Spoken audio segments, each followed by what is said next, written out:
Beet ସାହିରେ ନଳକୂଅ ଅକ୍ତିଆରକୁ ନେଇ ଗାଁରେ ଉତ୍ତେଜନା, ଗ୍ରାମବାସୀ ଥାନାରେ ଫେରାଦ।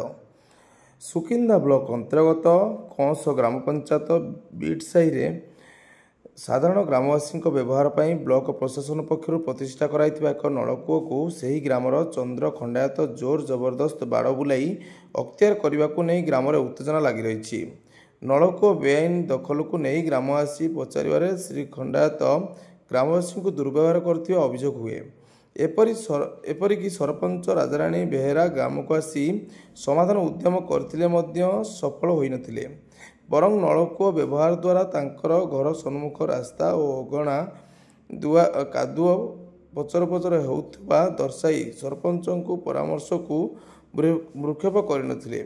ପ୍ରସଙ୍ଗକୁ ନେଇ ଅନୁଷ୍ଠିତ ଗ୍ରାମସଭା ବସିଥିଲା। ନିଷ୍ପତ୍ତି ଆଧାରରେ ଶୁକ୍ରବାର ଅପରାହ୍ନ 3 ଘଟିକା ସମୟରେ ଗ୍ରାମବାସୀ ଥାନାକୁ ଆସି ପୋଲିସର ହସ୍ତକ୍ଷେପ ଲୋଡ଼ିଥିଲେ। ଶ୍ରୀ ଖଣ୍ଡାୟତ ଗାଁ ଗୋଚର ଜମିକୁ ଜବରଦଖଲ କରି ଘର ତୋଳିବା ସହ ନଳକୂଅରେ ଲାଗିଥିବା ପମ୍ପକୁ ନିଜ ବ୍ୟକ୍ତିଗତ ଚାଷ କାର୍ଯ୍ୟରେ ଲଗାଉଥିବା ନେଇ ଗ୍ରାମବାସୀ ଲିଖିତ ଅଭିଯୋଗ କରିଥିଲେ। ଥାନା ଅଧିକାରୀ ଶିବଚରଣ ବେହେରାଙ୍କ ନିର୍ଦ୍ଦେଶରେ ଏକ ପୋଲିସ ଟିମ୍ ଗାଁରେ ପହଞ୍ଚି ପରିସ୍ଥିତି ଆଜି ଅନୁଧ୍ୟାନ କରିଥିବା ସୂଚନା ମିଳିଛି।